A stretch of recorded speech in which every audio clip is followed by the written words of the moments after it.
Sud Radio. Ça va mieux en le disant. Jean Dorido. Bonjour Jean. Bonjour Jean-Marie, bonjour à tous. Docteur en psychologie, fondateur d'hypnoseparis.com. Jean, vous revenez cette semaine sur une histoire incroyable racontée par nos confrères de Midi Libre. Ça s'est passé à Maraussan, dans l'Hérault. Des gendarmes, des pompiers et des services sociaux sont intervenus auprès d'une famille qui vivait depuis longtemps en totale autarcie. On parle même de magie noire. C'est la raison pour laquelle cette histoire interpelle le psychologue que vous êtes.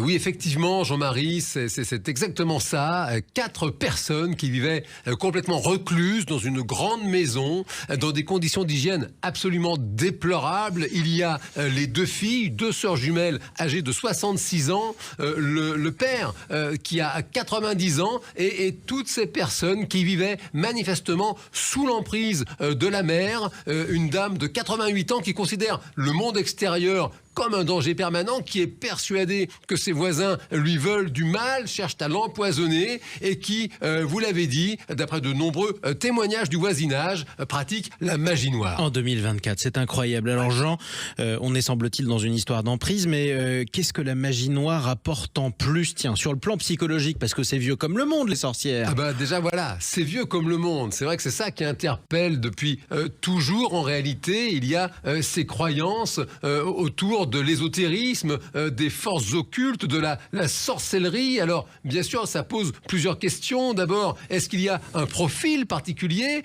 chez les personnes qui croient dans ces forces noires? Et puis, est-ce que notre époque, qui est faite de smartphones, d'intelligence artificielle, est plus propice ou moins propice à ce genre de croyances et de pratiques? Et puis, plus globalement, pourquoi certaines personnes croient dans la sorcellerie, alors que d'autres, pour le coup, n'y croient pas du tout? Donc il y a encore des gens qui y croient et d'autres pas. Qu'est-ce qui fait la différence? Comment on tombe du bon côté ou du mauvais côté?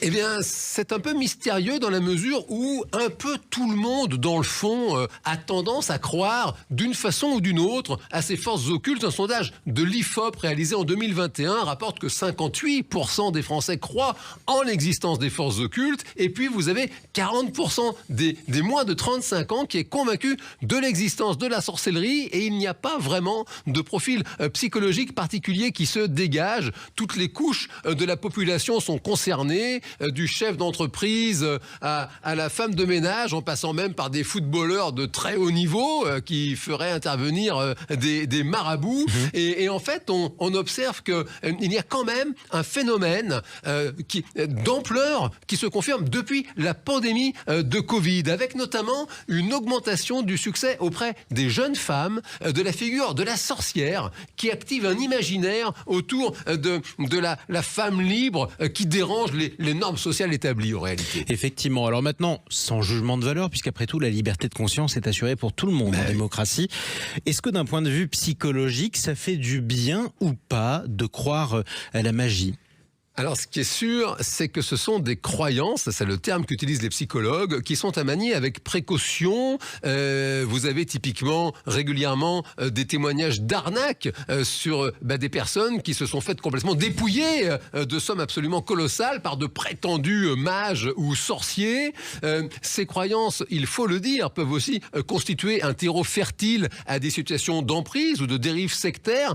Pour autant, c'est un fait que les chercheurs observent que lorsqu'elles sont bien utilisées, eh bien les superstitions peuvent augmenter les performances. Typiquement, quand vous faites faire des tirs au but à des jeunes, vous leur dites tiens, prends ce ballon, il a porté chance à tout le monde. Eh bien, véridique, vous avez statistiquement les performances qui augmentent. Et il y a des tireurs argentins qui crient toujours le nom d'un gardien porte-malheur avant de tirer, effectivement, ou plutôt des gardiens.